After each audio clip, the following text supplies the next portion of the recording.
اچھا، پھر جب کھیل بنا دیا جاتا ہے نا اس معاملے کو کہ طلاق دی، طلاق دینے کے بعد بیوی کو گھر میں رکھ لیا اور کہا کہ چلو کیا پتہ ہے کسی کو، میں نے ہی بیوی کو طلاق دی ہے، لیکن یاد رکھیں اس کا نقصان کتنا بڑا ہے۔ اس کا نقصان اتنا بڑا ہے کہ انسان سوچ بھی نہیں سکتا۔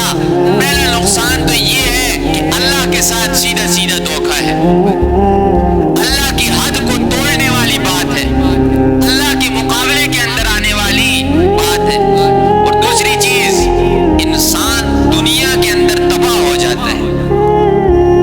تباہی کی وجہ کہ دن رات جب گھر کے اندر زنا ہوگا تو خود سمجھیے رحمت اترے گی اللہ کی یا عذاب اترے گا، عذاب اترے گا۔ پہلے بھی عرض کیا تھا، پھر عرض کرتا ہوں کہ ایک ہے گناہ کو گناہ سمجھنا اور پھر کرنا، اس کا کیا ہے، بس گنہگار ہوتا ہے انسان، صرف اور صرف گنہگار ہے۔ ایک مثال کے طور پر ایک آدمی زنا کرتے ہیں، شراب پیتے ہیں، کوئی بھی گناہ کرتے ہیں، لیکن اسے وہ گناہ سمجھتے ہیں کہ میں اللہ کا گنہگار ہوں، اللہ کا مجرم ہوں۔ اللہ اسے توبہ کی توفیق بھی دے دیتا، کیوں؟ اس نے گناہ کو گناہ سمجھ کے